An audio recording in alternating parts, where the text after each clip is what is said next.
Thank you very much पद्म बोधी। और आप सभी को पुनश्च नमो बुद्धाय। जय भीम। आप सभी लोग कुशल मंगल होंगे, यह मैं कामना करता हूँ। और ज़्यादा समय न गवाते हुए मैं सीधा अभी विषय पर आऊँगा, जो विषय को मैंने पिछले सप्ताह जिसकी मैंने शुरुआत की थी। और अ, मैंने कोशिश की थी प्रतीक समुत्पाद, जैसा कि पद्मबोधी जी ने सही बताया कि एक अनुभव है। इसे एक मात्र इंटेलेक्चुअल थ्योरी या सिद्धांत समझना मुश्किल है, या उस तरीके से उसे नहीं देखना चाहिए। तो प्रतीक समुत्पाद क्या नहीं है, यह भी मैंने बताने की कोशिश की। और मैंने उसकी कुछ प्रिलिमिनरीज, जो जो प्रारंभिकता है, जो प्राथमिकताएं है, वो भी मैंने बताने की कोशिश की। और अ, उसको दो हिस्से में मैंने बताने की कोशिश की। सबसे पहले जिसे हम धम्म कहते हैं, अ, वह धम्म जो एक अनुभव के स्तर पर स्वयं बुद्ध ने जिसका अनुभव किया, और उस अनुभव से उसकी एक अभिव्यक्ति बताने की कोशिश की। तो अनुभव का जो उसका लेवल है, अनुभव का जो उसका स्तर है, वो हम में से शायद किसी को भी पता नहीं। क्योंकि हम सब लोग संबोधि प्राप्त व्यक्ति नहीं है, या प्रज्ञा प्राप्त व्यक्ति व्यक्ति नहीं है। निश्चित रूप से हम सब लोग कार्यरत है। और इस प्रकार से उस धम्म को एक ऐसी चेष्टा करना, एफर्ट्स लेना, चेष्टा का मतलब प्रयास यहाँ पर, उसे समझना और अपने आप में वो एक अनुभव लाने की कोशिश करना, अभय निर्माण करने की कोशिश करना, मुझे लगता है आज यह एक विशेष आवश्यकता सारी दुनिया को है। और मैं बताऊंगा ही उसके बारे में, मैं कुछ कहूंगा ही। और जो प्रत्यक्ष अनुभव बुद्ध का था, उस प्रत्यक्ष अनुभव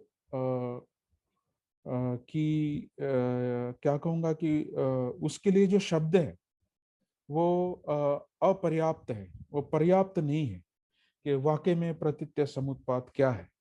उसको बताने के लिए शब्द पर्याप्त नहीं है। इस तरीके से बुद्ध ने उसे अतक्क वचरो, वचरो मतलब कहना, वचन, स्पेलिंग इट आउट, मतलब नहीं, उसे हम बयां नहीं कर सकते। वो उसके परे है। यह बुद्ध ने स्वयं कहा कि यह बहुत गंभीर है, सूक्ष्म है, difficult to discover, hard to discover. यह सब शब्द स्वयं बुद्ध बताते हैं। And hard for generation to see. कई लोगों को इसे समझना या जनरेशन तक उसे आना, यह कठिन है, यह बुद्ध ने कहा। लेकिन यह बात भी हमने स्पष्ट समझनी चाहिए कि प्रतीत्य समुत्पाद कोई आकाशवाणी नहीं है, कोई दैविक प्रिंसिपल नहीं है। It's not a divine principle comes from the abstract speculation. इसका मतलब एक संकल्पनात्मक दृष्टिकोण से आई हुई वह बात नहीं है।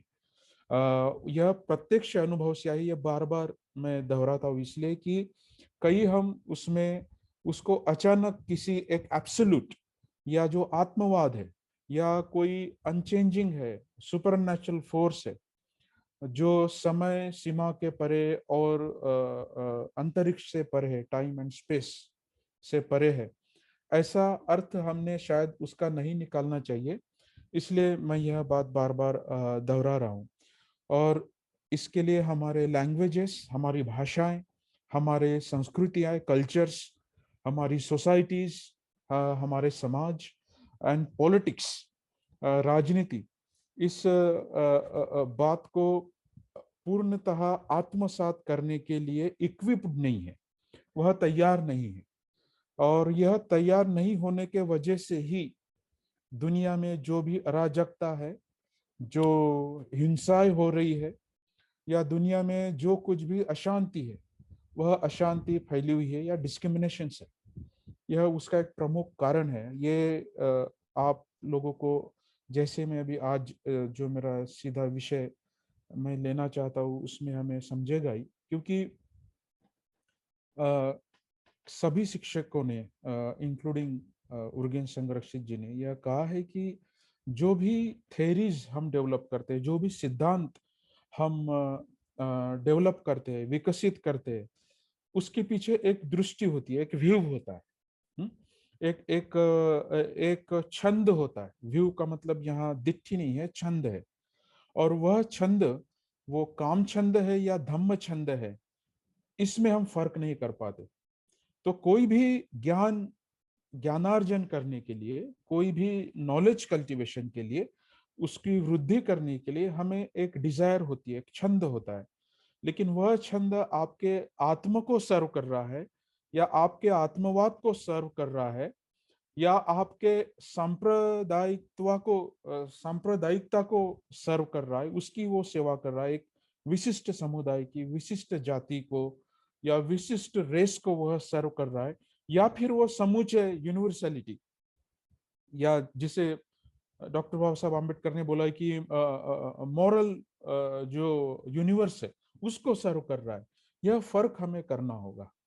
और अक्सर जो सिद्धांत जो है, जो दैविक सिद्धांत है कि किसी ने ऊपर से हमें दिया और मुझे मिला और तभी मेरी मुक्ति संभव है, यह सारे कल्चर्स और सोसाइटी में, सभी संस्कृतियों में और समाज में इतना गहरा बसा हुआ है कि इस सिद्धांत को समझ पाना, प्रतीत्य समुत्पाद को समझ पाना हमें कठिन होता है। यही इसका मूल कारण है। Because the conditions of divinity और द सुपरनैचुरल, जो एब्स्ट्रैक्ट होता है, काल्पनिक होता है, वो हमारे साइकोलॉजी में, हमारे चेतनाओं में, कॉन्शियसनेस में इतना डीपली रूटेड है, इतना गहरा जा चुका है कि हमें प्रतीत्य समुत्पाद को समझना या उसको फिर दैविक सिद्धांत में टर्न कर देना, उसको दैविकता का प्रारूप दे देना बहुत आसान हो जाता है। और भाई और बहनों, वह धम्म नहीं है। दैट इज नॉट धम्म। वह धम्म नहीं है, ये हमें समझना होगा। तो जो भी धम्म के आचरण करता है, या बुद्धिस्ट या कोई भी फिलोसॉफी की जो स्टूडेंट है, या स्टूडेंट का मतलब हम सभी छात्र हैं, मैं यूनिवर्सिटी स्टूडेंट की बात नहीं कर रहा हूँ, जो भी इसका अध्ययन करने की कोशिश करते हैं, वह सब लोगों ने अपने अनुभव को केंद्र स्थान में रखना चाहिए कि इससे मुझ पर इसका परिणाम, इसका इफेक्ट, इसका इफेक्ट क्या हो रहा है। नहीं तो फिर हम अपने इगोइस्टिक या आत्म केंद्रित इंटरप्रिटेशन से, या उसके समीक्षा से, या उसके आलोचना से हम इसको एक दृष्टि बना सकते हैं, उसको एक व्यू बना सकते हैं, दिट्ठी बना सकते हैं, एक संकुचित विचार समझकर उसे नजरअंदाज भी कर सकते हैं। इसलिए बहुत सारे लोग, अच्छा इससे ये होता है, उससे वो होता है, यह इसका कारण है, इसलिए यह ऐसा हुआ है।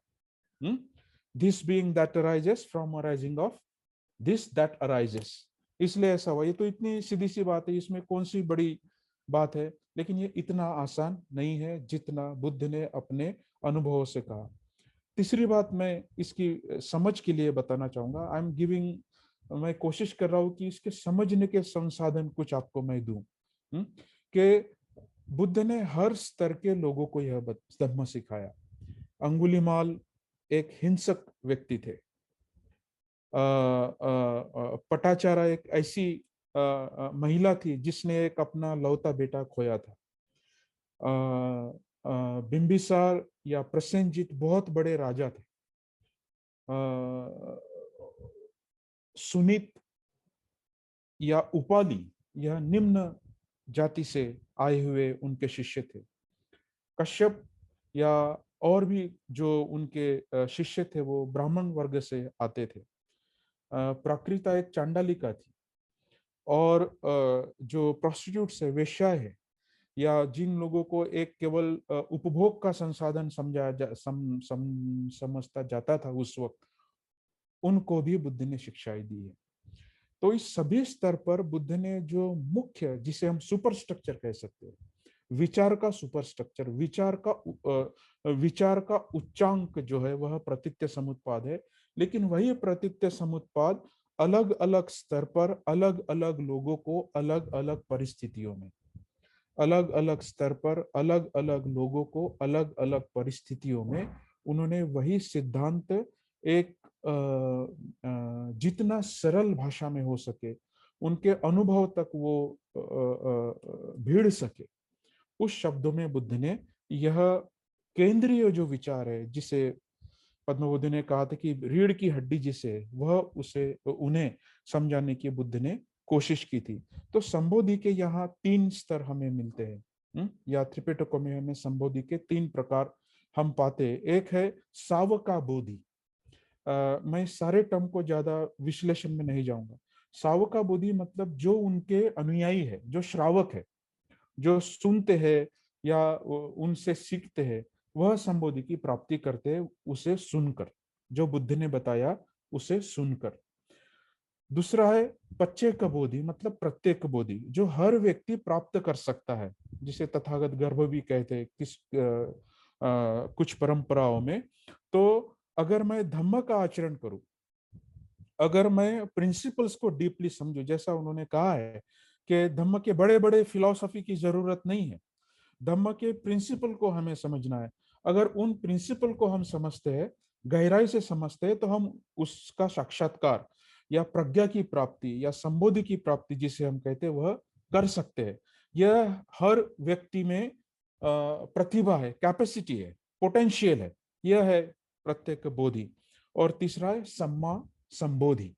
तो नमो तस्स भगवतो अरहतो सम्मा संबुद्धस्स, वह सम्यक संबोधि जो स्वयं बुद्ध ने प्राप्त की। तो वो जो सम्यक संबोधि है, वह बुद्ध का अपना अनुभव है। लेकिन उनसे जो निकला हुआ या उनसे जो निकली हुई शिक्षा है, उस पर आचरण करके उन्होंने जो संबोधि की प्राप्ति की, वह पच्चेक बोधि या प्रत्येक बोधि या सावका बोधि है। लेकिन बुद्ध के लिए कोई गुरु नहीं था। बुद्ध ने अपने प्रयासों से पहली बार ही broke through the shell, first chicken out of the shell, ऐसा कह सकते हैं। बोधि का संस्कृत, पाली या प्राकृत में वही अर्थ आता है कि कोई व्यक्ति सोया है और उसके ऊपर अगर आप पानी छिड़को तो वो फिर जाग जाता है। The first man who is awaken, the first man who saw through the reality, पहला व्यक्ति जिसने सत्य का प्रत्यक्ष दर्शन किया, वह सम्यक संबुद्ध हमें कहते हैं। इसलिए सम्मा बोधि को क्या कहते हैं, क्या कहते हैं हम, कि जिसको पहले कभी भी सुना नहीं गया हो, जिसको कभी पहले किसी ने समझा नहीं हो। या बुद्ध कहते हैं कि द लाइट इज अरोज इन मी, एक एक एक प्रकाश मैंने देखा है अंधकार में। विजडम अरोज इन मी, प्रज्ञा मुझ में उत्पन्न हुई है। मैंने क्षतिरों को तोड़ा है, मैंने तृष्णाओं को तोड़ा है, उस चक्र को मैंने तोड़ा है। आई हैव ब्रोक थ्रू, अमरत्व के द्वार मैंने खोले, या door of deathlessness has been open. तो यह उदान बुद्ध के हम सुनते हैं। तो यह उनके अनुभव थे। इसे किसी भी डिवाइन या किसी भी ईश्वरीय सत्ता के साथ एक होना, या आत्मा का परमात्मा के साथ मिलाप होना, ऐसा नहीं है। उन्होंने जो बुद्ध ने जो समझा, उस समझ को उन्होंने प्रतित्य समुत्पाद के रूप में रखा, जो हम भी प्राप्त कर सकते हैं। ये बहुत बड़ा डिफरेंस है। मैंने पहले ही इसमें बताया था कि आप ईश्वर नहीं बन सकते, आप सन का, गॉड का सन नहीं बन सकते, आप इनकारनेट नहीं हो सकते। यह मनुष्य मात्राओं में फैसिलिटी नहीं है, ऐसा सभी धर्म संस्थापकों ने बताया है। Buddha break through ground there. Buddha ने वहीं पे बहुत बड़ा डिपार्चर या बहुत बड़ा अंतर लिया है कि आप भी वैसे बन सकते हो। यह हमें समझना होगा। तो मैं आता हूं, यह फार्मूला फिर बाहर आया कैसे, प्रतित्य समुत्पाद बाहर आया कैसे। निश्चित रूप से मैं फिर से उस घटना में नहीं जाऊंगा जब बुद्ध ने, आपको पता होगा, मैं केवल रेफरेंस के लिए उसका जिक्र करूंगा। आप अगर नोट्स ले रहे हो तो आप बाद में पढ़िए इसे, कि जब बुद्ध को संबोधि की प्राप्ति हुई तो ब्रह्म संपत्ति एक घुटना जमीन पर टेके हुए और दूसरे घुटने के ऊपर हाथ रखते हुए बोला कि आपको यह प्रज्ञा की प्राप्ति हुई है, मानव जाति के कल्याण के लिए आप इसकी शिक्षाएं लोगों को दे। यह ब्रह्म संपत्ति की याचना थी बुद्ध के समक्ष, बुद्ध के आगे। अब ब्रह्म संपत्ति क्या है ये क्वेश्चन आंसर में हम देखेंगे, लेकिन वो दूसरी बात है। लेकिन यह समझना यहाँ जरूरी है कि वो, इसका मतलब बुद्ध क्या सिखाना नहीं चाहते थे? क्या बुद्ध प्रतीत समुत्पाद को बताना नहीं चाहते थे? तो ब्रह्म संपत्ति को आकर उन्हें रिक्वेस्ट करनी पड़ी कि आप दुनिया को यह बताइए? ऐसा नहीं है। इसका अर्थ यह है कि वो जो 10 ब्रह्मांड का जिसे राजा कहते थे, यानी स्टोरी के अनुसार, वह बुद्ध के सामने याचना कर रहा है, बता रहा है कि आप कृपया सभी के दुख मुक्ति के लिए यह दुनिया को बताएं। तो इसकी जरूरत क्या बुद्ध को थी? ये सिंबॉलिक है, बुद्ध की इसकी एक्चुअली जरूरत नहीं थी। लेकिन बुद्ध, इसका अर्थ यह है कि बुद्ध अपने विचार या अपने जो अपनी इवन जो दृष्टि है वह औरों के ऊपर थोपते नहीं है, वो औरों के ऊपर लादते नहीं है। वो चाहते हैं कि अगर इच्छा है, अगर लोग मुक्त होना चाहते हैं, या सभी बीइंग, आप आगे के श्रृंखलाओं में ये पढ़ोगे कि किस अवस्था में हम सब लोग जीते हैं। वो 6 लोग जो है, वो आने वाले मेरे जो भाई बहन है वो आपको बताएंगे ही। लेकिन उन सभी लोगों के मुक्ति की जो, जब तक उनकी इच्छा ना हो, जब तक उनसे वह इनिशिएशन ना आए, वो याचनाएं ना आए, तब तक बुद्ध अपने आप को औरों के ऊपर थोपना नहीं चाहते। तो यह पहली बात वहां द्योतक होती है कि वो रिस्पॉन्स का वेट करते हैं, उनकी इच्छा से वो बताना चाहते हैं। और दूसरी बात, ब्रह्म संपत्ति is also representing representative of an enlighten world. इसका मतलब यह हुआ कि जो संबोधि प्राप्त दुनिया या संसारिक जो व्यक्ति है, उसके वो प्रतिनिधित्व है। तो आप समझ रहे हो कि बुद्ध का स्तर क्या है इस घटना से। तो इसलिए प्रतीत समुत्पाद को सुनना या उसको बताना, या मैंने भी आपको बताना, या मैं भी इसका अभ्यास करना, आई एम नॉट एनलाइटन, मुझे संबोधि की प्राप्ति नहीं हुई है, इसलिए मैं भी इसको समझने की जो चेष्टा कर रहा हूं, इसको समझने की जो कोशिश कर रहा हूं, वह एक असंबोधि प्राप्त दुनिया से ही कर रहा हूं। लेकिन बुद्ध ने जो बताया है वो संबोधि प्राप्त मन से, या उस सम्यक दृष्टि से, सम्मा दिट्ठी जिसे हम कहते हैं, उस दृष्टिकोण की वह अभिव्यक्ति है। तो 2 शब्द का फर्क हमें करना है, अनुभूति यानी अनुभव, और अभिव्यक्ति उसका एक्सप्रेशन, एक्सपीरियंस एंड एक्सप्रेशन। तो बुद्ध का वह अनुभव है जो हम में से शायद किसी का नहीं है, आप में से किसी का हो सकता है, निश्चित रूप से मेरा नहीं है। तो वह अभिव्यक्ति ही मैं बता रहा हूं, उसकी अनुभूति मैं नहीं बता पाऊंगा। उसका अनुभव मैं नहीं बता पाऊंगा। वो हमें तभी समझ में आएगा जब हम स्वयं प्रतीत समुत्पाद का साक्षात या डायरेक्ट एक्सपीरियंस हमें हो। और मैंने वो जो संस्कारिता है उसके बारे में मैंने बताया था। तो यह उस रिक्वेस्ट का या उस याचना का अर्थ होता है। तो कैसा यह फार्मूला बाहर आया, इसकी बहुत सुंदर कहानी है। मोग्गलायन और सारिपुत्त बिल्कुल भाई के समान थे, शायद वो एक दूसरे के भाई थे। मोग्गलायन और सारिपुत्त दोनों ने भी निश्चय किया, और तब यह कॉमन बात थी कि सत्य को खोजना भारत की परंपराओं का वो एक हिस्सा रहा है। साधनाएं, तपस्याएं करना, यह एक भारत के संस्कृति, इस भारत के नहीं विश्व के संस्कृति का वह हिस्सा रहा है। सभी कॉन्टिनेंट में कुछ ना कुछ प्रैक्टिसेस जरूर थी। ह्यूमैनिटी का एक इनडिसेंडिंग या अविभाज्य अंग ह्यूमैनिटी का ये रहा है। वेस्ट में लोगों ने बहुत रैशनल तरीके से उसे लिया हो, लेकिन सोक्रेटिस को देखकर, ग्रीक में देखते थे कि वे ऑफ लाइफ कहते थे ना, कि उसको देखकर लोग अनुमान लगाते थे कि अच्छा सोक्रेटिस ऐसे सोचते हैं, सोक्रेटिक ऐसे बैठते हैं, सोक्रेटिक ऐसा बोलते हैं, या इस विषय पे वो ऐसा बोलते हैं। वैसे ही इनकी तुलना नहीं हो सकती है, because Socrates was a thinker. Buddha is also a thinker, but he was not doing philosophy under tree. यह हमें समझना है। वहां किताबें नहीं पढ़ रहे थे बुद्ध, कोई डिग्री हासिल नहीं कर रहे थे। वो एक साधना से एक अनुभव की अभिव्यक्ति कर रहे थे। यह सबसे बड़ा डिफरेंस है।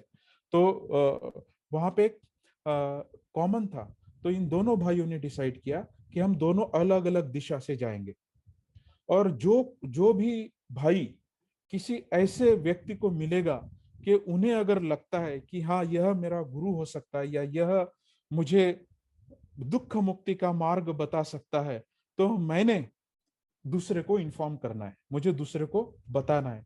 यह दोनों भाइयों में एक समझौता हुआ और वो दोनों विरुद्ध दिशा में चल पड़े। और कुछ ही दिन बाद, बहुत जल्दी ही,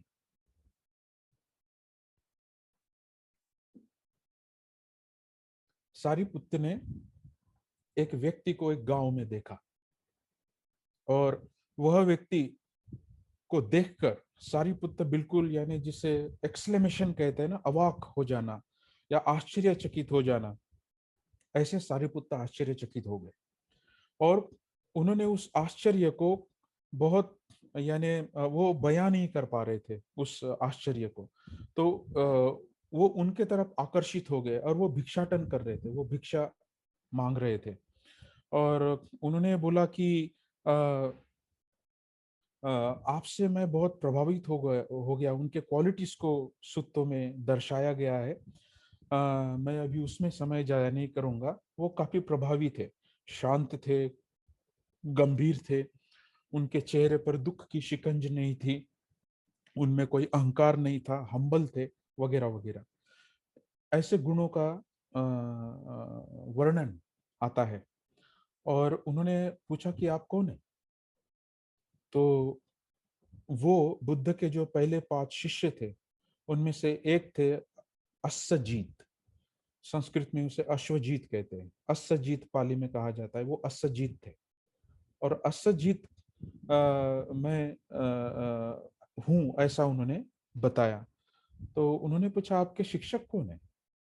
तो उन्होंने बताया कि मेरे जो शिक्षक है वो महाश्रमण सम्यक संबुद्ध, जो शाक्य के जो राजकुमार थे, उन्होंने संबुद्धि की प्राप्ति की और उनसे मैंने शिक्षा ली। अ, और ऑब्वियसली या स्वाभाविक है कि सारिपुत्र की जो उत्साह, लालसा है, या लालसा नहीं कह सकते उसे, क्यूरियोसिटी। क्यूरियोसिटी मतलब उत्सुकता, जो है उनकी उत्सुकता बढ़ गई। कि फिर ऑब्वियस क्वेश्चन था, स्वाभाविक दूसरा प्रश्न था कि उनकी शिक्षाएं क्या है, उनकी टीचिंग्स क्या है। तो अश्वजीत जी ने, वो अरहत अश्वजीत जी ने बोला कि मैं तो नया नया ही बुद्ध से मिला हूं, मैं बहुत ज्यादा चीजें जानता नहीं। मैं कुछ ही शब्दों में जो बुद्ध ने बताया, जितना मैं समझ पाया वही मैं आपको बता सकता हूँ, यह अश्वजीत ने बोला। अब यहाँ पे भी मार्क करने लायक चीजें हैं। फिर अश्वजीत, अरहंत अश्वजीत वाज अ अरहंत। वे ऑलरेडी अरहंत थे। उन्होंने ये नहीं बोला कि मुझे इतना समझ में आया। एक नम्रता से उन्होंने बोला कि मैं नया हूँ, उनका नया शिष्य हूँ, जितना मुझे समझा मैं उतना ही आपको बता सकता हूँ। आपको अगर जानना है तो आप बुद्ध के पास जाइए। तो उन्होंने कहा, ये धम्मं हेतु पवं हेतं तेसा तथागतं यह वदतं तेसं च यो निरोधं एवं महासमनम। इसका मतलब ऐसे हुआ कि तथागत ने जो दुख का ओरिजिन है, उसकी जो उपज है, उसको समझाया है और उसके कारण सहित समझाया है। और उस दुख का निरोध, उस दुख को नष्ट करने का मार्ग मुझे समझाया। बस यही 2 शब्द उन्होंने कहे। भाई और बहनों, मैं बताऊं आपको, ये 2 शब्द सुनकर वही के वही सारिपुत्र ऐसा कहते कि श्रोतापन्न हो गए। बुद्ध ने यही कारण और उसके स्वभाव और उसके विपाक, इफेक्ट्स, जिसे उन्होंने प्रत्यक्ष समुत्पात कहा, यही मुझे समझाया। इतना सुनकर ही सारिपुत्र वहां श्रोतापन्न हो गए। कई बार मैंने यह इसकी स्टडी की है, मैंने उसको पढ़ा है। मेरे कई जो भाई बहन है, संघ सदस्य, हम सब लोगों ने इसे पढ़ा है, आप में से बहुत सारे लोगों ने पढ़ा है, आप में से कुछ लोगों को अनुभव हो सकता है, अभी तक मुझे कुछ नहीं हुआ। यानी इतने नम्रता से, अभी तक मुझे कुछ नहीं हुआ। तो मैं कभी कभी सोचता हूँ कि ये कौन सी दूरी है जहां मैं हूं और जहां से यह शिक्षा आ रही है, वहां मैं पहुंच नहीं पा रहा हूं। तो ये जो गल्फ है सारीपुत्र में और हम में, हमें यह समझना है। मैं सारीपुत्र के फैमिली का मेंबर नहीं हूं। मैं मैं एक सांसारिक या सांसारिक का मतलब एक सामान्य स्त्री पुरुषों के समुच्चय का या उनके संघ का एक सदस्य हूँ। उनमें कुछ निश्चित ही विशेष लोग हो सकते हैं, लेकिन जहां तक मैं समझता हूँ, इतनी बार मैं गहराई से इसे पढ़ने की कोशिश करता हूँ, समझने की कोशिश करता हूँ, जो सारी पुत्र को हुआ वो मुझे नहीं हुआ। तो ये जो गल्फ है संबोधि प्राप्ति की, सत्य को पूर्ण रूप से समझने की, सत्यता के प्रारूप को, उसके स्ट्रक्चर को और उसके अनुभवों को लेने की जो क्षमता है, उसमें और मुझ में मैं क्या करता हूँ, अच्छा ये ऐसा है, अच्छा ये वैसा होगा, अच्छा ये इसकी थ्योरी है। दुनिया भर की चीजें को लेकर मैं भी कोशिश कर रहा हूँ, आप सब भी लोग कोशिश कर रहे होंगे, लेकिन जो दार्शनिक, दार्शनिक का मतलब फिलोसॉफिक नहीं, देखना, पश्यति, उसे डायरेक्ट देखना, यह हम सब लोगों को मुश्किल होता है। ये क्यों होता है? यह एक बहुत ही चिंतनात्मक सवाल मेरे मन में आया कि उसके कारण को बताया, दुख के उत्पत्ति को बताया और उसको समाप्त करने का मार्ग भी बुद्ध ने बताया। यह बस इतना ही अश्वजित ने कहा। अगर हम बुद्ध के पास जाते हैं, तो बुद्ध ने जब प्राप्ति की, संबोधि की, तो उदानों में या धम्मपद में यह उसकी एक्सप्रेशंस आते हैं, सीजेशन, सीजेशन, सीजेशन। मतलब अभी नागकेतु जी ने जो पढ़ा कि उसमें एक शब्द आता है निरोध, मतलब रोक देना, नष्ट करना, नष्ट हो गया, नष्ट हो गया, नष्ट हो गया, यही बुद्ध ने कहा। लेकिन क्या नष्ट हो गया? वो सारे जो उसकी कंडीशनैलिटी जो थी, संस्कारिता जो थी, संस्कार जो थे, जो आप भवचक्र में पढ़ोगे, अविज्ञा से लेकर जाति जरा मरण तक 12 निदानों की जो सारी श्रृंखला है, उसको बुद्ध ने नष्ट किया। जो कंडीशन है उसका लोभ मोह द्वेष है, या फिर तीन लक्षण है, ये तीन पैर है, लोभ मोह द्वेष या दुख अनित्य अनात्म की चीजें, कोई भी इटर्नल नहीं है, कोई भी चीजें स्थित नहीं है, वो परिवर्तनशील है। यह कंडीशनलिटी को बुद्ध ने नष्ट किया, दैट वाज सीज्ड, वही नष्ट हो गई। यह बौद्धिक स्तर पर, वैचारिक स्तर पर या कुछ हद तक भावनिक स्तर पर हम समझते हैं, लेकिन हमारा प्रॉब्लम यह है कि जब हम सुनते हैं तब वह आसान लगता है, जब हम उसके चिंतन में जाते हैं या जब हम ध्यान करते हैं या उसको वैचारिक स्तर पर समझते हैं या ऐसे व्याख्यानों को सुनते हैं या प्रबोधनों को सुनते हैं, तब हमें अच्छा लगता है या समझ में आता है, तब हमारे मन खुलते हैं, इंटेलेक्ट खुलते हैं। लेकिन तुरंत हम उस भाव चक्र में, तुरंत हम उस कंडीशनलिटी में वापस चले जाते हैं, एज इट इज हो जाते हैं। लेकिन हम एज इट इज देख नहीं पाते। हम जैसे थे हो सकते, हो जाते, लेकिन जैसा है वैसा हम देखने के जो हमारे एफर्ट्स है, वो एफर्ट्स हमारे कम होते हैं। यह दूरी सारीपुत्र और अश्वजित में नहीं थी, जैसा ही उन्होंने यह सुना। अब यह भी मैं बयान नहीं कर पाऊंगा, ये जो मैं कहना चाह रहा हूँ शायद आप समझ गए हो, जो मैंने कहा, जो मैंने नहीं कहा। यह इसका मुख्य डिफरेंस है। उस डुअल लिसनिंग कहते हैं बनते उसे, डबल लिसनिंग मतलब दो बार सुनना नहीं, या तो उसके शब्द को पकड़ना या फिर उसके अर्थ को समझना। मुझे कहानी याद आ गई, लेकिन I am very aware of time. Nalanda के जो बहुत बड़े वाइस चांसलर थे ना, नालंदा यानी प्राचीन नालंदा, जो मिलारेपा के गुरु जी है मारपा, मारपा के गुरु थे नरोपा। नरोपा जी एक बहुत बड़ा टेक्स्ट वो नालंदा के आगे पढ़ रहे थे, और एक बहुत ही वृद्ध महिला वहां पे साफ सफाई कर रही थी। और नरोपा बहुत ऐसे डीपली एब्जॉर्ब थे पढ़ने में। तो उस वृद्ध महिला ने, उस थेर महिला ने, थेर मतलब ग्रेट वुमेन, उन्होंने उनको पूछा, नरोपा, आप शब्द पढ़ रहे हो या शब्दों के अर्थ पढ़ रहे हो? The moment she said that, जैसा ही उस महिला ने वैसे कहा, Naropa was shocked. Naropa shock हो गए और किताब वहीं छोड़ा और वो जंगल में चले गए। वो वाइस चांसलर का पद छोड़ दिया, वो सारी शिक्षा जो पढ़ रहे थे वो छोड़ दिया, क्योंकि वो लॉजिकली उसको समझने की कोशिश कर रहे थे, लेकिन उसके अर्थ को नहीं पकड़ रहे थे। लेकिन उस एक वाक्य से नरोपा जब जंगल में गए, तपस्या की, और उनको संबोधि की प्राप्ति हुई।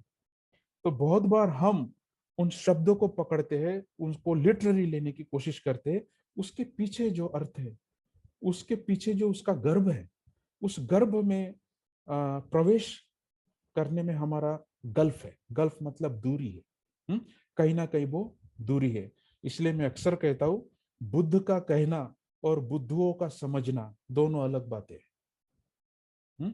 बुद्ध का कहना और बुद्धुओं का समझना अलग बात है। इसलिए बुद्ध की शिक्षाओं को बाद में मिस इंटरप्रेट किया गया। स्वयं बुद्ध ने यह वार्निंग दी थी कि भिक्षुओं, ध्यान रखो, इस प्रत्यय समुत्पाद का डिस्टॉर्शन हो सकता है, लोग इसे मिसअंडरस्टैंड कर सकते हैं, आपको अपने अनुभव से इसे बताना है। इसलिए आप धम्म का गहरा आचरण करो। आप उसको केवल शाब्दिक या भाषिक स्तर पर लोगों को मत बताओ। यह बुद्ध ने स्वयं इसकी वार्निंग लोगों को दी थी। तो यह बुद्ध ने बताया अनुभव और अभिव्यक्ति की, जो मैंने बात की, यह प्रत्यक्ष आनंद और बुद्ध में भी हम देखते हैं। आनंद जब जंगल से चल रहे थे, यानी जो श्रावस्ती की ओर वह जा रहे थे, तो आनंद ने कहा, थेर आनंद ने कहा कि उन्होंने कहा कि बुद्ध या भगवान, आपकी जो शिक्षा है वह परिस्थिति सापेक्ष है, मतलब कंडीशनलिटी, संस्कारिता बताती है, और वो बहुत गहरी है, और वही सबका सार है। ऐसा ही मैं समझता हूँ। ऐसा आनंद ने बुद्ध को कहा। लेकिन बुद्ध ने आनंद को जो जवाब दिया वो बहुत इंटरेस्टिंग है। बुद्ध ने बोला, से नॉट सो आनंदा, से नॉट सो आनंदा, ऐसा मत कहो आनंद, ऐसा मत कहो। जो मैं समझाने की कोशिश कर रहा हूँ वो बहुत गंभीर है, बहुत ही गहरा है। मैं एक उसकी अभिव्यक्ति या उसके कारण के साथ उसके परिणाम को कॉज एंड इफेक्ट के फॉर्म में मैं आपको बता रहा हूँ। वह इतना सामान्य या सर्वसामान्य नहीं है। यह स्वयं बुद्ध ने आनंद को बताया, और उन्होंने उदाहरण दिया। तब दो टाइप के ग्रास थे, यानी घास, समझते हैं ना आप लोग, एक मुंज घास और पबज्ज घास। या आपने घास का कोई कुशन देखा होगा जो बहुत टाइट होता है, यानी लकड़ के जैसा टाइट होता है, वो इतना कसकर उसको बनाया होता है। तो बुद्ध ने बोला आनंद को कि संस्कार उस मुंज और पबज्ज घास की तरह एक दूसरे में फंसे हुए, वैसे हमारे संस्कार है, वैसे हमारे मन है। उनको अलग करना, उनको समझना, यह बहुत गंभीर बात है। तो उसको, उसे आप इतने आसानी से, या कहते हैं ना हिंदी में, हल्के में मत ले। तो उसको हल्के में नहीं लेना है, उसको गंभीरता से समझना है। ऐसे ये जो घास एक दूसरे में टाइट बंधे होते हैं, वैसे हमारे संस्कार है। और उस सद्धम्म को आप देखने की कोशिश करो आनंद, यह बुद्ध ने कहा। बहुत इंटरेस्टिंग बात है यहाँ पे, बाबा साहब ने बुद्ध एंड इस धम्म में सद्धम्म का प्रयोग करा, वो वहां यहाँ से आया है। सद्धम्म क्या है? यह जो पार्ट बाबा साहब ने लिखा है, सद्धम्म बाबा साहब ने यहाँ से लिया। उस सद्धम्म को स्वयं बुद्ध ने बोला कि आप उस सद्धम्म को देखो आनंद। और तब बुद्ध ने बोला कि यंग पतित्य समुत्पदं पश्यति, सा धम्मं पश्यति, यो धम्मं पश्यति सो बुद्धं पश्यति। मतलब जो प्रतित्य समुत्पाद को देखता है वही धम्म को देखता है, और जो धम्मों को देखता है वही बुद्ध को देखता है।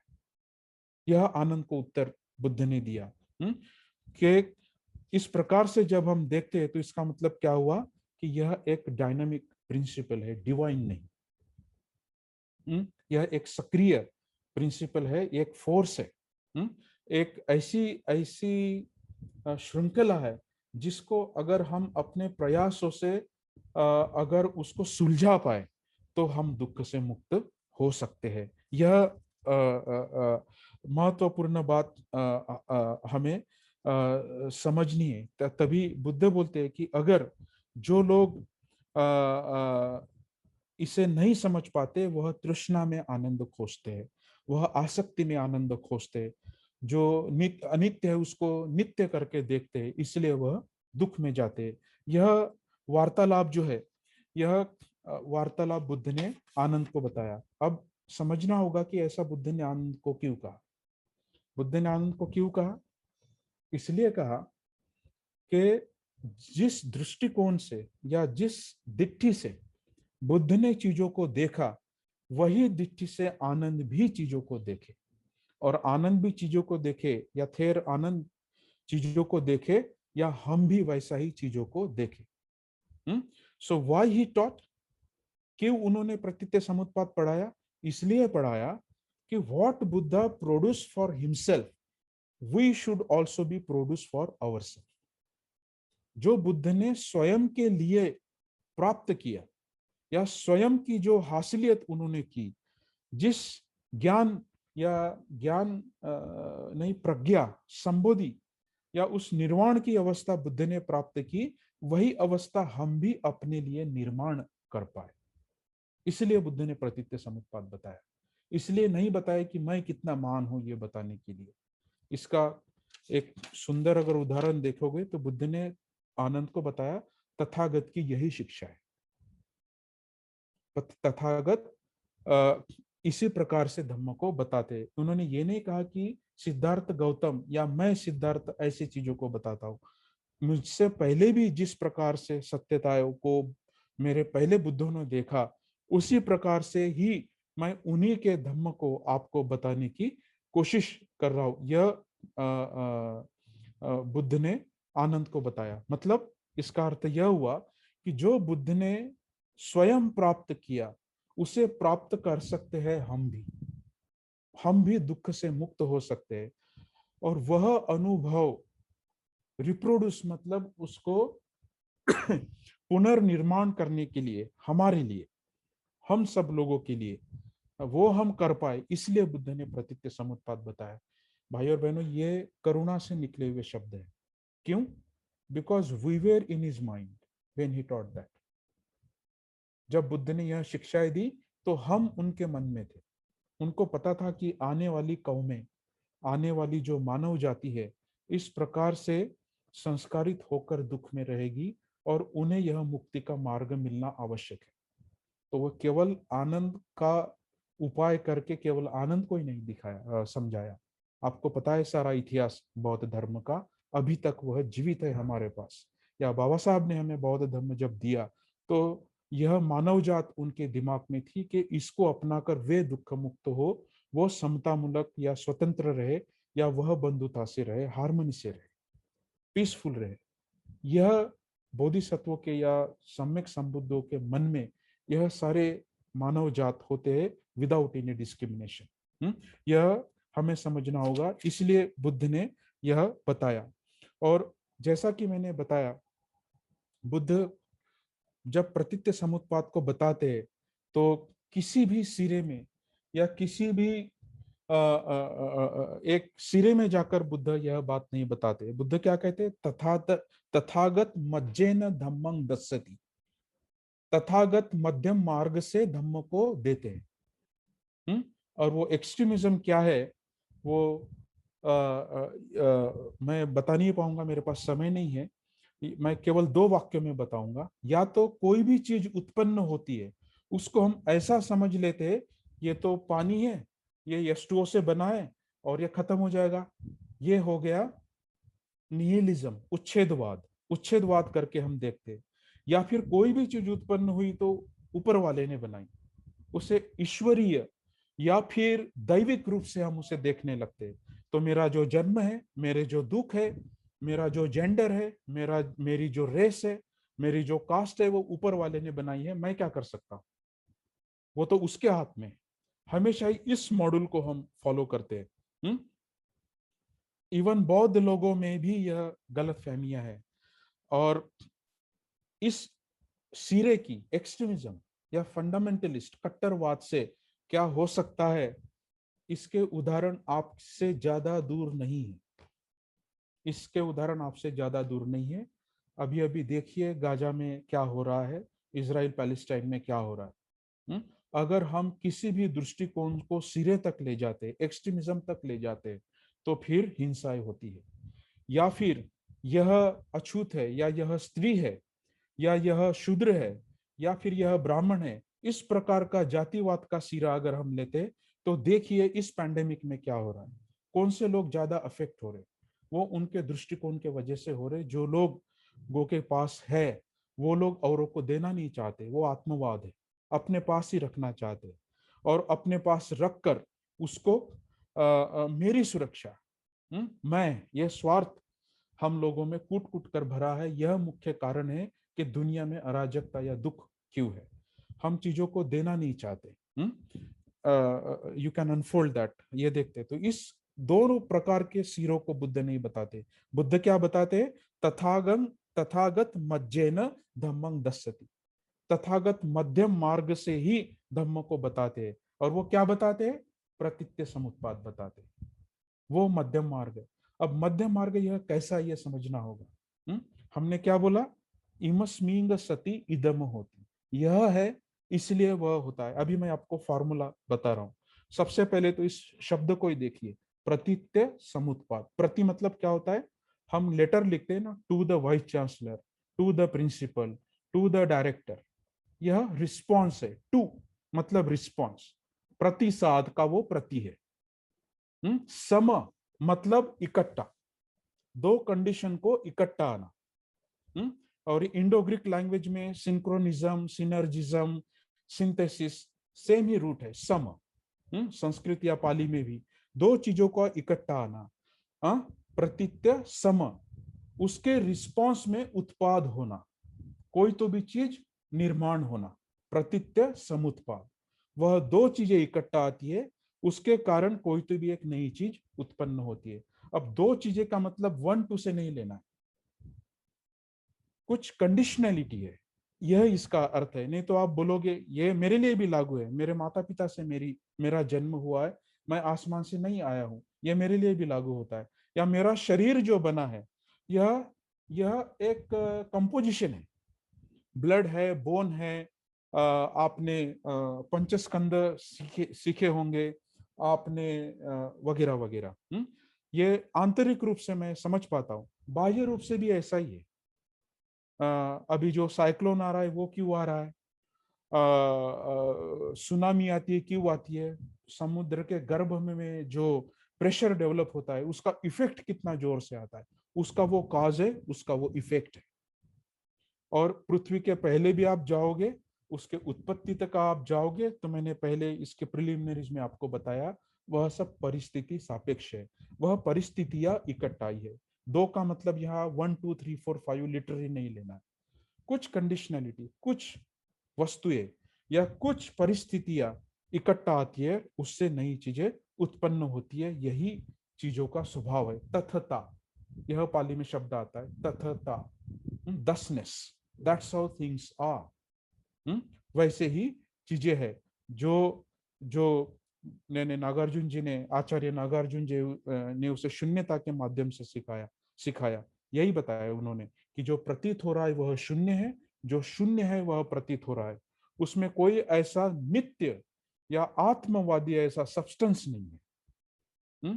प्री सोक्रेटिक फिलोसोफर ने यह मिस्टेक की है, लेबनीज ने यह मिस्टेक की है, और बहुत सारे वेस्टर्न फिलोसोफर्स ने भी इस सब्सटेंशियलिज्म को सब्सटेंस मानकर वही से यूनिवर्स की उत्पत्ति हुई है, ऐसा उन्होंने समझा है। लेकिन ऐसा नहीं है। चीजें घटने के लिए कुछ परिस्थितियां रिस्पॉन्सिबल होती है, उन कारणों से एक नई परिस्थिति उत्पन्न होती है। यह सेंट्रल थॉट है। लेकिन यह डिपेंड करता है कि आप किस प्रकार की परिस्थिति निर्माण कर रहे हो। या पैलेस्टाइन और इजराइल में किस परिस्थिति की परिस्थितियां निर्माण हो रही है, क्यों हो रही है, उसके ऊपर हमारे रिस्पॉन्सेस क्या है, उसकी बात छोड़िए, हमारे देश को पहले देखिए। हमारे देश में जो परिस्थितियां निर्माण हुई है उसके लिए हम कैसे रिस्पॉन्स कर रहे हैं, प्रति क्या है, उससे उत्पाद क्या होगा। अगर मैं कास्ट बेस्ड ट्रीटमेंट करूं, अगर मैं क्लास बेस्ड ट्रीटमेंट करूं, तो गरीब लोग तो मर जाएंगे, जो लोअर कास्ट है वो खत्म हो जाएंगे, या जो सत्ताधारी पक्ष है, जो प्रिविलेज क्लास है, उन्हीं को ये सारी उपदाएं मिलेगी। और मैं नहीं चाहता कि उनको कोई हानि हो, वो भी सुरक्षित रहे, लेकिन इसका अर्थ नहीं है कि और लोगों को हानि हो। और वैसे देखा जाए तो उनके पास जो धन संपत्ति आई है वो देश से ही आई है, वो तो आसमान से नहीं आई है, वो आप ही के श्रम से आई है, आप ही के लेबर से वह कैपिटल या वह पूंजी जो है वह उत्पन्न हुई है। यह हमें, मैं मार्क्सवाद नहीं बता रहा हूं, मैं प्रतीत्य समुत्पाद बता रहा हूं, कृपया उसको मार्क्सवाद से मत जोड़िए। यह परिस्थिति है, इसलिए यह उत्पन्न हुआ है, यह मैं बताने की कोशिश कर रहा हूं। तो इस सुपर स्ट्रक्चर से वह बात नहीं आती, ये हमें समझना होगा। तो यह हर चीज का अंडरलाइन प्रिंसिपल है, चीजों के सतह में यही नियम, यही सिद्धांत है। बुद्ध के सभी शिक्षाओं में यह जो सिद्धांत है यही सिद्धांत है। अब एक महत्वपूर्ण बात मैं यहाँ बताना चाहता हूँ। ये दिख रहा है आपको, यह डायग्राम आप सब लोगों को दिख रहा है? कोई तो भी मुझे हाँ कहो या ना कहो। यस यस, हाँ, तो दिख रहा है। प्रतीत्य समुत्पाद को हम देखते हैं कि इमस्मिंग सति इदम होती, दिस बीइंग दैट अराइजेस। ए है इसलिए बी की उत्पत्ति हो रही है, ए के कारण बी उत्पन्न हो रहा है। From arising of this arises, B आ गया है इसलिए सी आ रहा है। यह पहले यह पहला सेक्शन हो गया प्रतीत्य समुत्पाद का।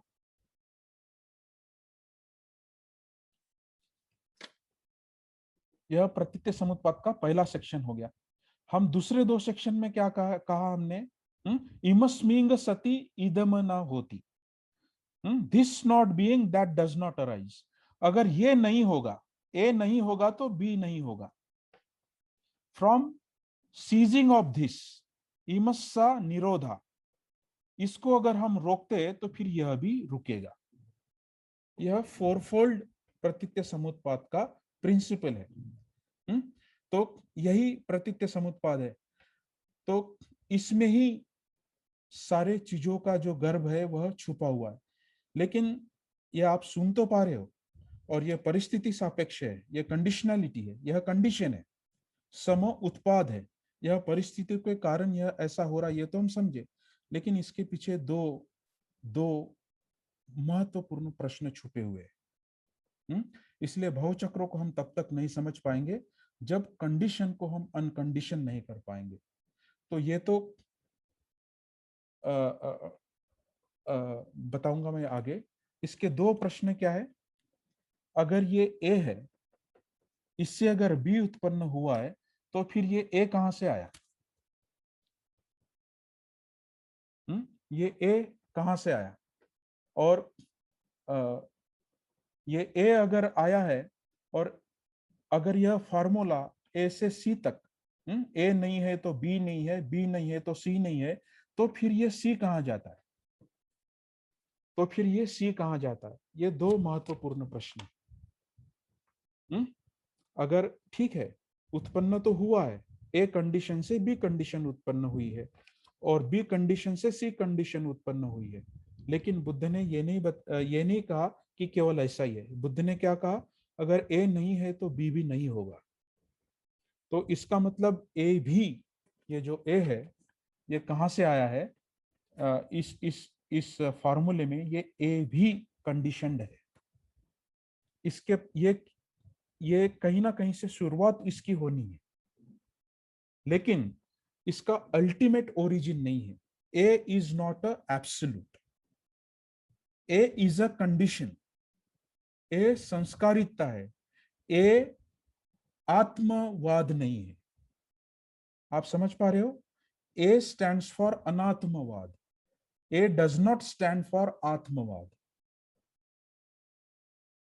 ए का आना भी परिस्थिति सापेक्ष है। मेरा आना मेरे माता पिताओं से, मेरे माता पिता उनके माता पिता से आए। अगर ऐसा मैं इतिहास में जाऊं तो मैंने बताया, मैंने पहले टॉक में, कि कंडीशन कैसे डेवलप हुई है, कैसे प्लैनेट आए, कैसे कॉस्मोस आए, ये किसी ने निर्माण नहीं किए। यह परिस्थिति सापेक्ष है। उन परिस्थितियों के कारण ही यह उत्पन्न हुआ है। आप मुझे क्यों सुन पा रहे हो? आपके सामने मैं नहीं बैठा हूं। आज ये टेक्नोलॉजी नहीं होती, ये मेरे वाइब्स यहाँ नहीं जाते, यहाँ से आपके कान तक आ रहे हैं। ये परिस्थिति है। ये परिस्थिति जब नहीं होगी तब मेरा टॉक भी नहीं होगा, या आप मुझे सुन नहीं पाओगे, या नेटवर्क ठीक नहीं होगा तो आप मुझे सुन नहीं पाओगे। तो कहीं ना कहीं सत्यता का नेटवर्क हमने खो दिया है। उस सत्यता के नेटवर्क को हम एब्सोल्यूट से जोड़ते हैं, दैविक शक्तियों से जोड़ते हैं, वहीं पे सत्यता का नेटवर्क छुपा हुआ है। इसलिए हम क्या करते हैं? कोरोना में, मैं कहना नहीं चाहता, लोग मूत्र पार्टी करते हैं। लोग जो काउडंग है, जो गोबर है, उसको अपने शरीर पे लोटते हैं, पोतते हैं कि उससे कोरोना चला जाएगा। ये अंधविश्वास और इस प्रकार की जो डोगमेटिक थिंकिंग है, जो रूढ़िवादी थिंकिंग है, उससे कोरोना नहीं जाता है। ये ऐसे अनुभव हम सोशल मीडिया में कई बार देखते हैं। या फिर हम इकट्ठा हो जाते हैं धर्म के नाम पर या परंपराओं के नाम पर, लेकिन उस मानव जाति को बचाने के लिए हमें विचारपूर्ण या चिंतन पूर्ण कौन से कदम उठाने चाहिए, कौन सी परिस्थितियां निर्माण करनी चाहिए, उसके ऊपर हमारा जोर नहीं है। हमारा जोर किसके ऊपर है? मैं कैसा कायम रहूं, मेरी सत्ताएं कैसी कायम रहे, किस प्रकार से मैं एक धर्म के लिए समूहों को इकट्ठा करूं, कोई भी धर्म, including Buddhism, I would say. लेकिन ये अच्छी बात है कि दीक्षा भूमि ने ऐसे कोई समूह नहीं लिए। वहां बाबा साहब की खूबसूरती है।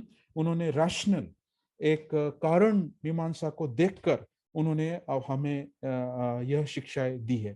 तो यह भी कंडीशन है, ये ए भी कंडीशन है, एब्सोल्यूट नहीं है। ईश्वरीय सत्ताओं से या सुपर नेचुरल फोर्सेस से ए नहीं आया है। इसके पहले भी कोई ना कोई कंडीशन होगी, उसके पहले भी कोई ना कोई कंडीशन होगी। वही संसार का नियम है, वही परिस्थिति सापेक्षता है।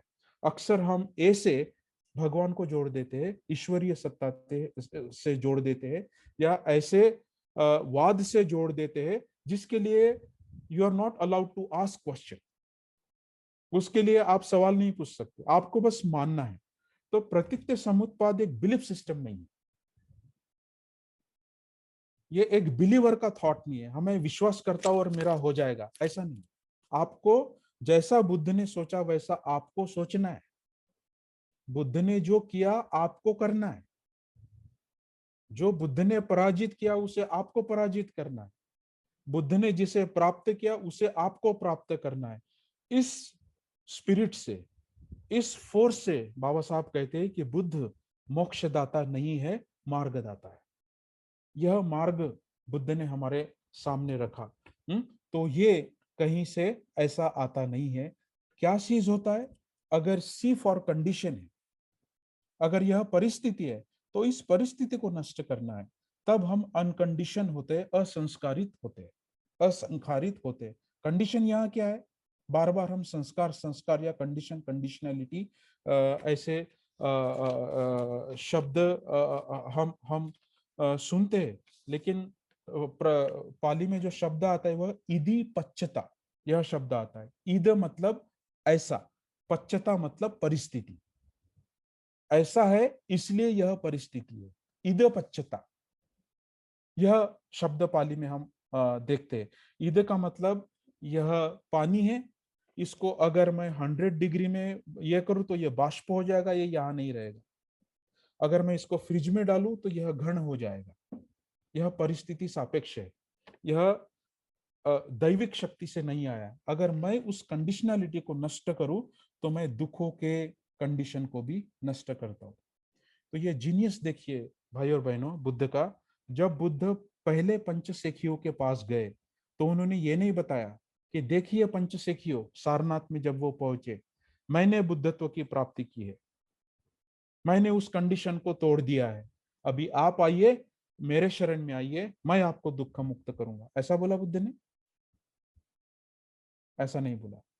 बुद्ध ने बोला कि यह कंडीशनलिटी है, यह संस्कारिकता है, और यह लोभ मोह द्वेष या तीन लक्षणों के संस्कारिकता से या उसको नहीं समझने से हमें दुख होता है, यह बुद्ध ने बोला।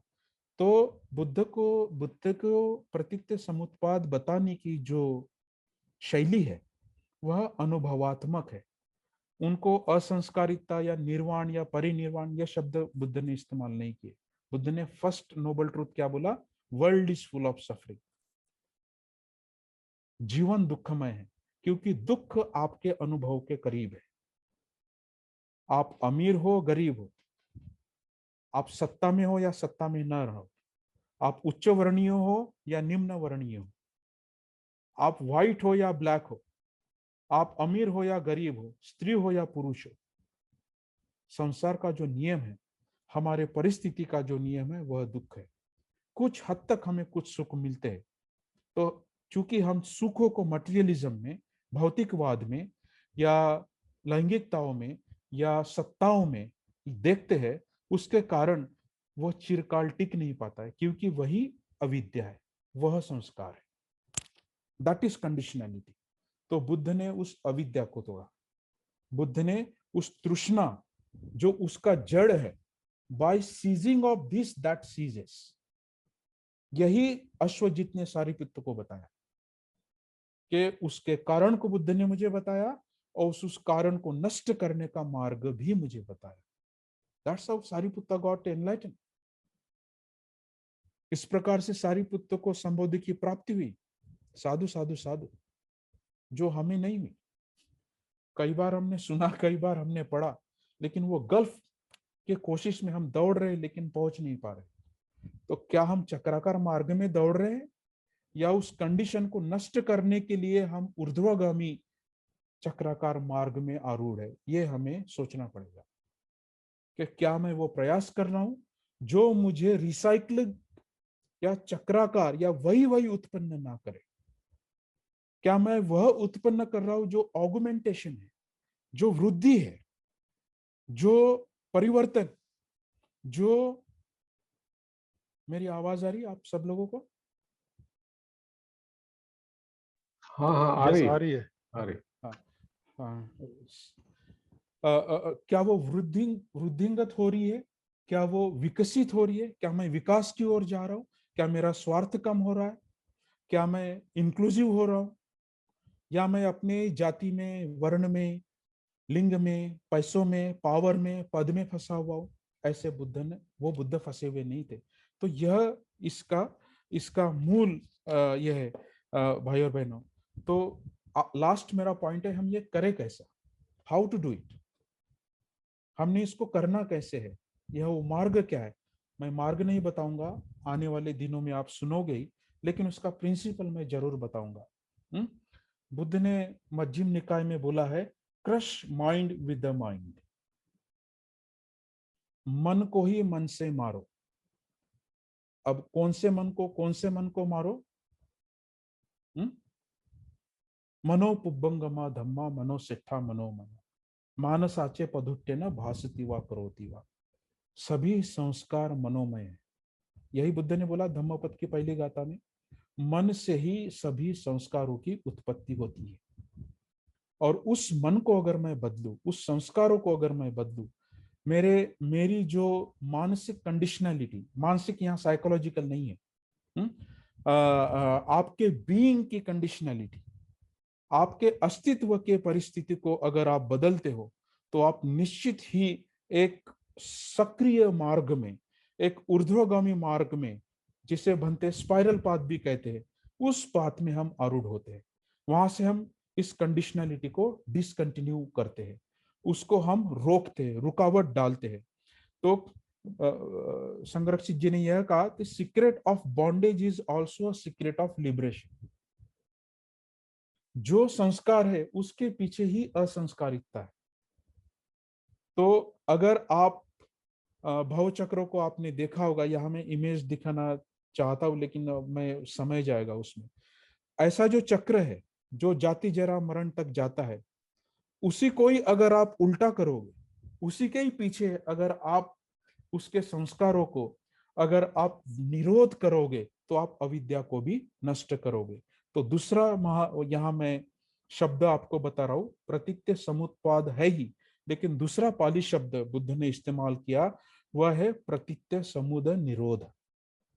जो उत्पन्न हुआ है उसको निरोध करो, मतलब उसको नष्ट करो। That's what cessation means. तन्नानंग खाया मज्जगा, उस तृष्णा को मैंने नष्ट किया है।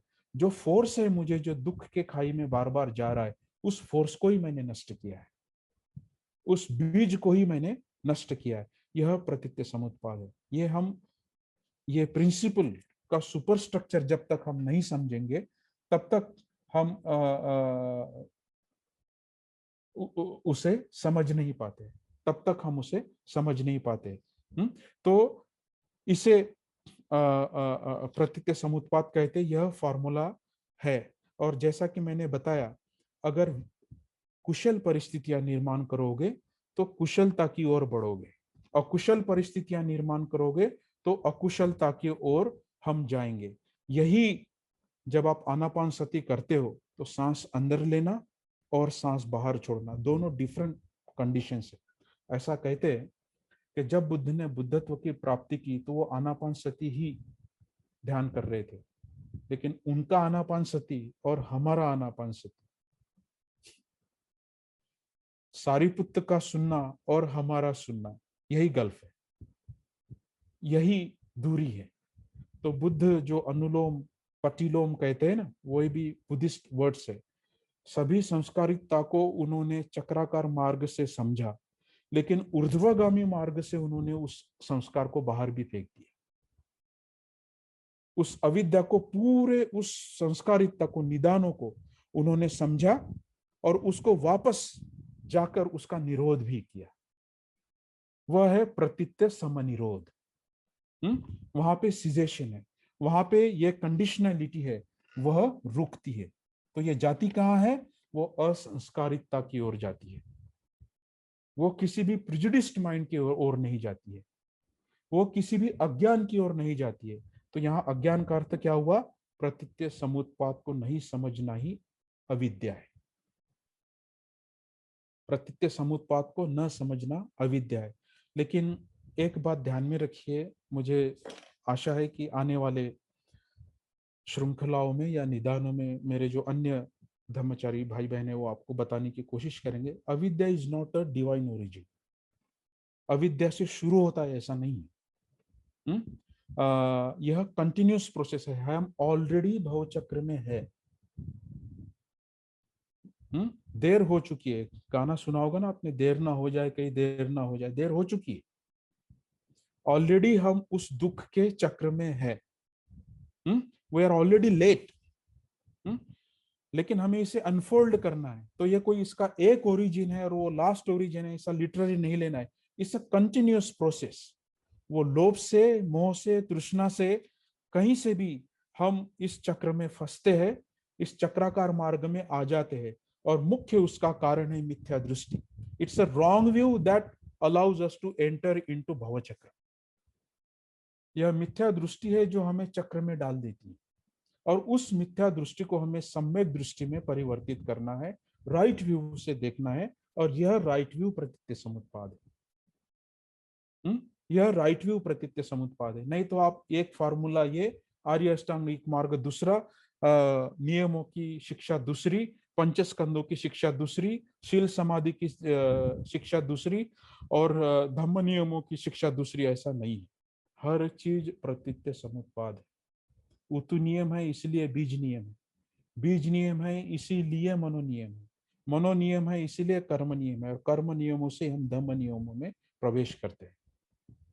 तो यह शील है इसलिए समाधि में हम जाते हैं, समाधि है इसीलिए प्रज्ञा की प्राप्ति होती है। दुख है, दुख का कारण है, यह चक्राकार मार्ग हो गया, लेकिन उसको रोका जा सकता है। और तभी उससे मुक्ति मिलती है, उसका पाथ है। यह भी प्रतीत्य समुत्पाद है। तो इस प्रकार से हमें इस प्रतीत्य समुत्पाद को समझना होगा, इसके सापेक्षता को हमें समझना होगा। अंततः मैं यह बात कहकर रुकूंगा भाई और बहनों, आप सब लोग यह सोचते होंगे कि यह तो एक सिद्धांत है और दुख मुक्ति उससे होती है, इसे सोशल या कल्चरल या नेशनल या इंटरनेशनल ट्रांसफॉर्मेशन कैसे होगा? यह एक महत्वपूर्ण सवाल है। ये समझने के लिए हमें जैसा कि मैंने बताया, पृथ्वी की उत्पत्ति या किसी भी चीज की उत्पत्ति प्रतीत्य समुत्पाद है। तो हमें यह देखना होगा, प्रतीत्य समुत्पाद में अगर हम कुशल मनस्थिति से अगर प्रवेश करते हैं या समझते हैं तो हम अच्छी परिस्थितियों को निर्माण कर सकते हैं। और अगर हम आत्मवाद या फिर जातिवाद, वर्णवाद, नस्लवाद, लिंगवाद कि मैं पुरुष हूं, स्त्री का यह काम है, यह पुरुषार्थ, या पैट्रियार्कल सोसाइटी या रेसिस्ट सोसाइटी, कास्टिस्ट सोसाइटी, इस प्रकार से अगर हम परिस्थिति को देखेंगे तो वैसी ही परिस्थितियां हम अपने मन में निर्माण करते हैं, वही हमारे लिए सत्य बन के सामने आता है। तो प्रतीत्य समुत्पाद हमें यह बता रहा है कि बी अवेयर, आप जागरूक हो जाइए। अगर आप अकुशल कर्म करोगे तो मानव जाति के लिए अकुशलता ही हम निर्माण करेंगे।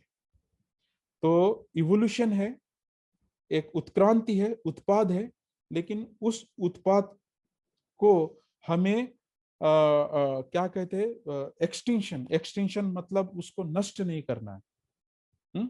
अगर मानव जाति ने इवोल्यूशन के लिए इस संस्कारों को विधायक रूप से अगर नहीं लिया तो शायद मानव जाति ही खत्म हो सकती है, मानव जाति ही एक्सटिंक्ट हो सकती है।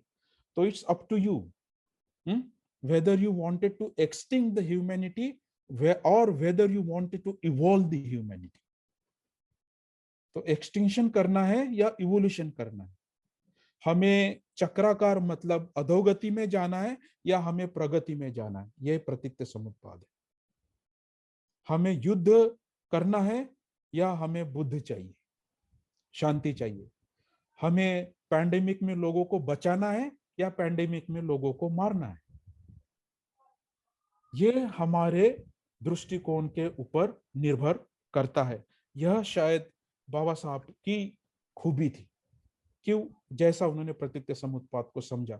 बाबा साहब ने बोला अगर प्रतीत्य समुत्पाद नहीं होता तो इवोल्यूशन पॉसिबल ही नहीं है। हम अगर अपने आप को दलित समझते हैं, वैश्य समझते हैं, ब्राह्मण समझते हैं, हम वही फंसे रहेंगे। तो ब्राह्मण भी अगर आत्मवाद में फंसा है तो अज्ञान में फंसा है, दलित भी अगर आत्मवाद में फंसा है तो अज्ञान में फंसा है। तो this is a absolute equality, सभी के लिए यह लागू है। हम किसी भी बक्से में कैद नहीं हो सकते, उस बक्से को हमें तोड़ना है, उस संकुचित दृष्टिकोण को हमें एक लिबरेटिव फॉर्म में हमें लाना है। विमल कीर्ति जो एक बहुत बड़े महान दार्शनिक थे, उन्होंने कहा कि प्रतीत्य समुत्पाद यह एक मैत्री है, लव मोड है, बोला उन्होंने, यह एक लव है, बोला प्यार है। क्यों प्यार है? क्योंकि यह अनुकंपा है। अनुकंपा मतलब अगर मैं बेल को मारता हूं तो वो वाइब्रेट होती है, अनु मतलब साथ में आना। तो हम सब लोग साथ में मिलकर वाइब्रेट होना है, हम सब लोग मिलकर हारमोनियस होके इसे वाइब्रेट करना है, हम सबको इकट्ठा आकर उस मुक्ति के लिए प्रयास करना है। तो एक ऑपरेसिव मोड से, संस्कारित मोड से, कंडीशन मोड से, चक्राकार मोड से, जातिवाद के मोड से, उत्पीड़न के मोड से हमें इंक्लूसिव होना है, हमें लिबरेट होना है, मुक्त होना है, सबको समाना है, सम्मिलित करना है, भेदाभेद नहीं करना है। इस प्रकार का यह अपसाइड डाउन रिवोल्यूशन बुद्ध ने लाया। इस प्रकार से बुद्ध एक क्रांतिकारी थे, उन्होंने एक क्रांति प्रस्तापित की भारतवर्ष में, भारत के सिविलाइजेशन और ह्यूमन सिविलाइजेशन में।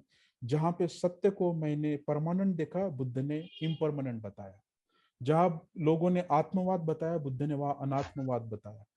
तो यह परिस्थिति जब हम निर्माण करते हैं, तभी हम एक अच्छी दुनिया, अच्छी मानव जात, अच्छा समाज, अच्छी संस्कृति निर्माण कर पाएंगे। समाज रहे या ना रहे, संस्कृतियां रहे या ना रहे, मानव जात रहे या ना रहे, अंततः मैं यही बोलूंगा भाई और बहनों, प्रतीत्य समुत्पाद का नियम निश्चित रहेगा। अर्थ रहे या ना रहे, कॉस्मोस रहे या ना रहे, चीजें तभी भी कंडीशन और कंडीशन प्रोड्यूस ही होगी। तब भी चीजें परिस्थिति सापेक्ष ही रहेगी, उसका कोई निर्माता नहीं रहेगा। जब परिस्थितियां अच्छी होगी, तभी अच्छी मानव जात भी फिर से आ सकती है। अगर हम रहे या ना रहे, प्रतीत्य समुत्पाद रहेगा। वो कंडीशन को प्रोडक्शन, परिस्थिति सापेक्षता, कंडीशनलिटी हमेशा ही निर्माण रहेगी। इसलिए हम सब मिलकर एक अच्छी परिस्थिति के निर्माण के लिए हम सब लोगों ने इकट्ठा काम करना चाहिए। एक ऐसी दुनिया हमने इनहेरिट करनी चाहिए, विरासत में लेनी चाहिए, जहां पे इस प्रकार का कोई आत्मवाद या जातिवाद या भेदाभेद ना हो। यही संबोधि की मनीषा है, यही संबोधि की इच्छा है, यही बुद्ध की इच्छा है, यही बाबा साहब की इच्छा है, यही सभी बोधिसत्वों की इच्छा है। नमो बुद्धाय, जय भीम। आप सब लोगों को मैं बहुत बहुत धन्यवाद देता हूँ सुनने के लिए।